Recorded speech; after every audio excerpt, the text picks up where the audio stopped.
सुखिनः सर्वे सन्तु सर्वे भद्राणि पश्यन्तु मा कश्चित् दुःखभाग् भवेत्। आप लोग को एक जो आप लोग व्यक्ति करते हो ना, ऐसी बात एक जैसे हम लोग जब आरती करते हैं, अगर दोनों पति पत्नी हुए तो 4 हाथ लगना चाहिए, दोनों पति पत्नियों का करना चाहिए। और जब आरती लेते हो एक हाथ से नहीं लेना चाहिए, निषेध, दोनों हाथों की माध्यम से। आरती क्या है ये हम समय नहीं समझा नहीं पाए। तो आरती एक मोटे शब्द रूप में आर्त होने का नाम आरती। उस आर्तता को लेना, हम उसको ग्रहण करें तो हमारे अंदर भी वो आर्तता, हमारे अंदर भी वो आर्तता, इसलिए आरती मिल जाए। आरती लेना, आरती करना, ये दोनों इस प्रकार से एक हाथ से कभी आरती ऐसे ऐसे वो पुजारियों का काम है।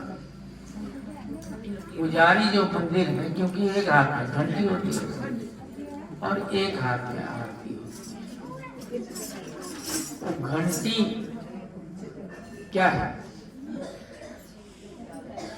घंटी भक्त है। जब तक वो न बोले तब तक भगवान की कोई कर्म नहीं। भगवान बोलने के बाद ही कर्म हो। शायद आप लोगों ने किसी ने सुना हो, पीछे वाले या आगे वाले तो सुने हुए हैं सब। भगवान चोरी करते थे,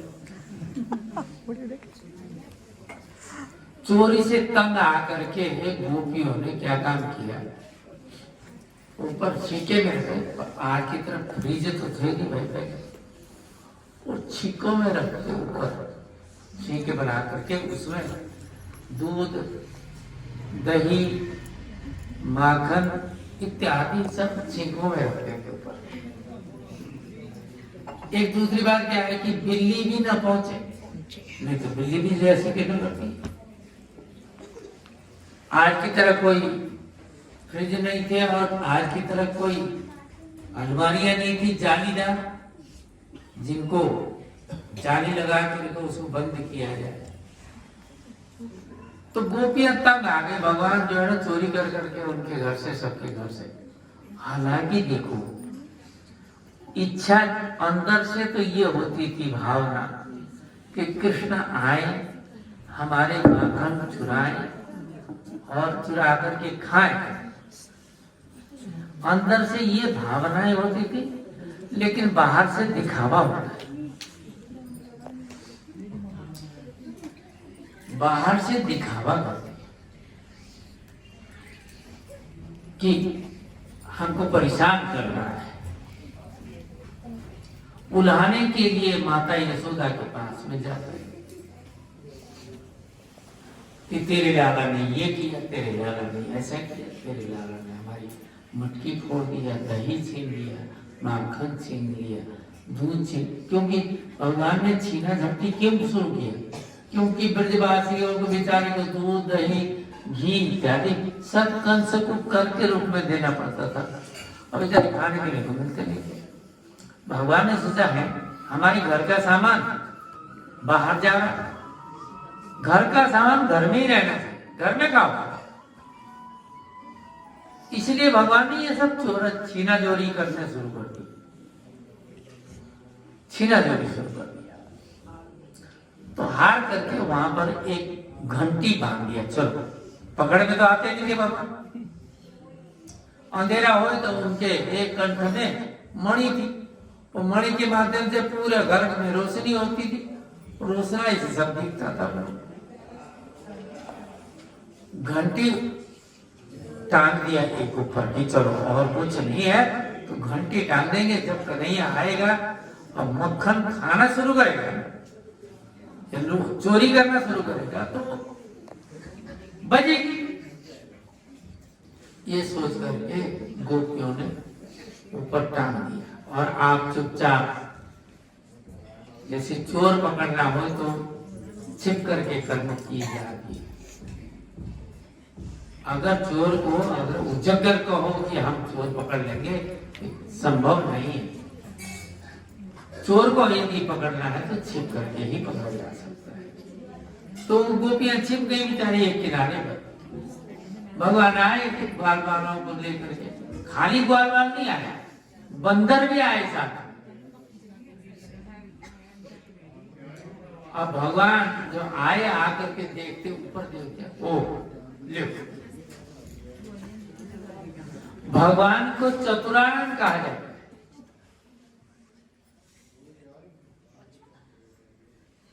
वो चोरी करने में अग्रगण्य है, सबसे तेज। भगवान मक्खन की चोरी क्यों करते हैं? भक्तों को शिक्षा देते हैं, अपने मन को माखन की तरह बनाओ, मुलायम, तब हम चोरी करेंगे। और तुम कठोरी बना के रखोगे, फिर तुम्हारी चोरी नहीं होती है। भगवान ने आते ही देख लिया, ओह ये तो बड़ी चतुराई है, चलो कोई नहीं। एक दूसरा ग्वाल वाल, एक के ऊपर दूसरा, दूसरे के ऊपर तीसरा, फिर कन्हैया को ऊपर करते, ऊपर चढ़ करके उस घंटी से बोलते, देखो बजना नहीं। घंटी ने मान लिया, ठीक है नहीं बजेगी। तो घंटी नहीं बजे और भगवान ने माखन, दही, चना बंदरों को दिया, सब सखाओं को दे दिया, सब दे दिया। लास्ट में जब भगवान स्वयं खाने के लिए तत्पर हुए तो घंटी बोलती है, महाराज अब तो मुझे जरूर बोलना पड़ेगा, बजना पड़ेगा। क्यों? मेरे कहे बगैर तुम खा नहीं सकते हो। मैं पहले बजूंगी, फिर तुम ग्रहण करोगे। तो भगवान ने आरोगा है, घंटी बजी है और बाकी सारे भग गए। ये श्रीमद् भागवत की कथा है, बड़े विस्तार से आए, तो लंबे चौड़े कहानी है। तो ये भगवान अकेले रह गए बेचारे। तब प्रभावती के घर पर गए थे उस दिन। तो प्रभावती ने फिर भगवान को रंगे हाथ पकड़ लिया। अब कहा जाए गोरे, लीनो श्याम पकड़ लिया, भगवान को पकड़ लिया और ले करके यशोदा के रहने के लिए गई। अब पहले हमारे पंजाब में भी ये रिवाज रहा है कि ये केवल मुसलमान लोग बुर्का पहनते हैं, ऐसा कुछ नहीं है। वो बुर्का क्या है? एक घूंघट है। और भक्तों ने क्या कहा? घूंघट के पट खोल तो ये पीव मिलेंगे यार।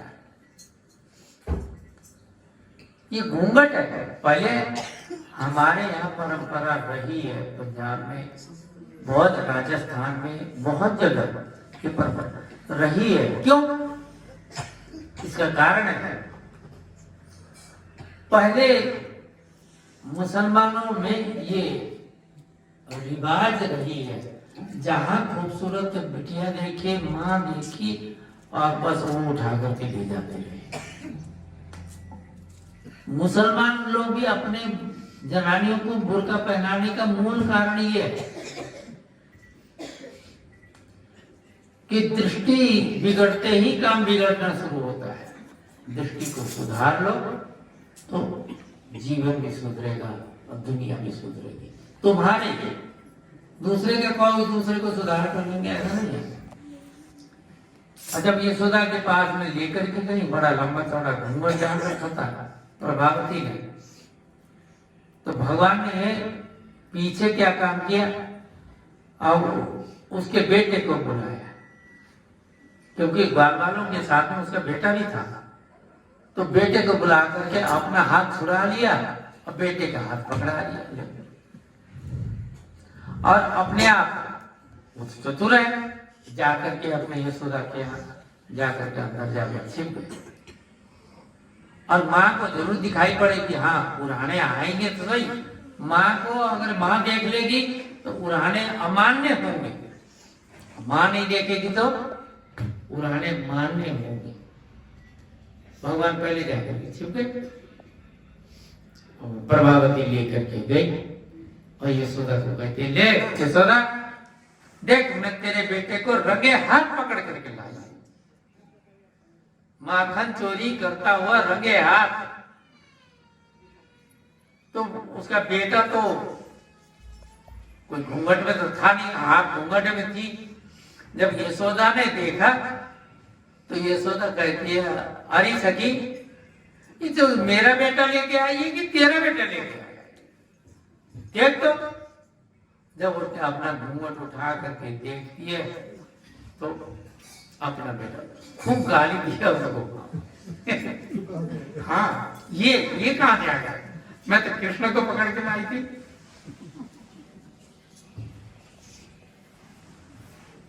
प्रेम हृदय की वस्तु है, परम प्रिय अनमोल, कथनी में आवे नहीं सके को। गोपियां प्रेम से भगवान के साथ में उड़ाने करती थी, अपनी खिल्ली उड़वाती थी भगवान से, ऐसा नहीं है, खूब खिल्लियां हो गई। भगवान बहुत ये तो तुम लोगों को सत्संग नहीं मिलती है, रास इत्यादि यहाँ अवेलेबल नहीं है। जो वृंदावन में गए हैं जिन्होंने रास लीला पूरी आद्योपांत जिन्होंने रास लीला देखा है ना, वो थोड़ी सी समझ सकते हैं। वो आद्योपांत रास लीला क्या है, श्रीमद् भागवत आद्योपांत, शुरू से लेकर के आद्योपांत में श्रीमद् भागवत में पीछे से वर्णन है वंशावली इत्यादियों का वर्णन, लेकिन भागवत ये इसमें रासलीला में वो वर्णन तो नहीं ला सकते।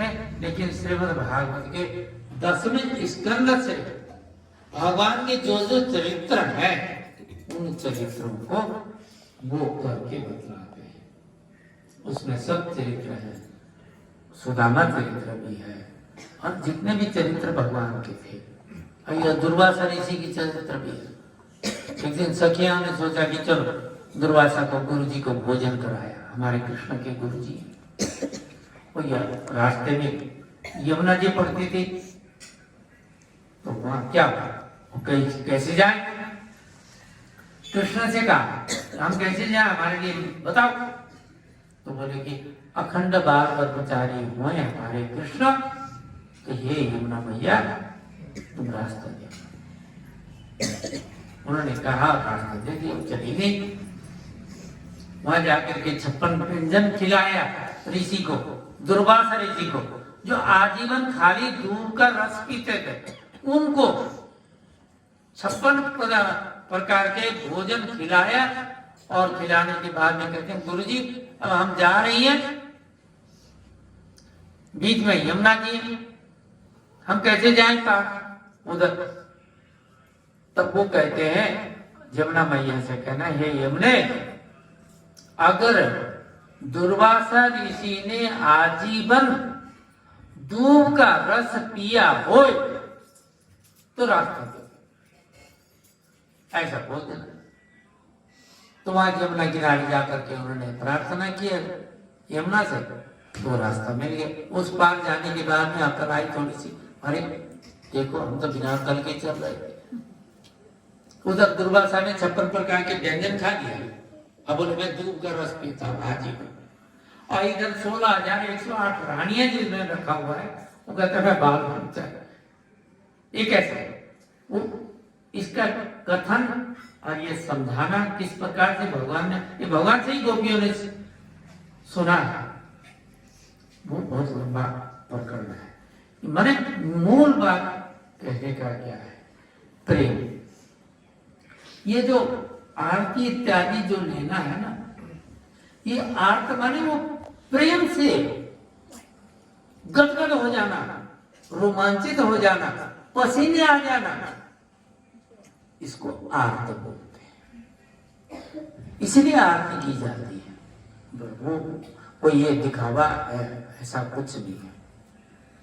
भगवान को हम लोग अपनी आरती अपने माध्यम से आर्तता आवे, इस दृष्टि को लेकर के आरती 4 चरणों में, 2 नाभि स्थल में, 1 मुख पर और सर्वांग 7 बार, 14 बार आरती घुमाई जाती है ऐसा करके। तो 14 बार आरती की जाती है। अब 14 का प्रक्रिया क्या है, क्यों है 14?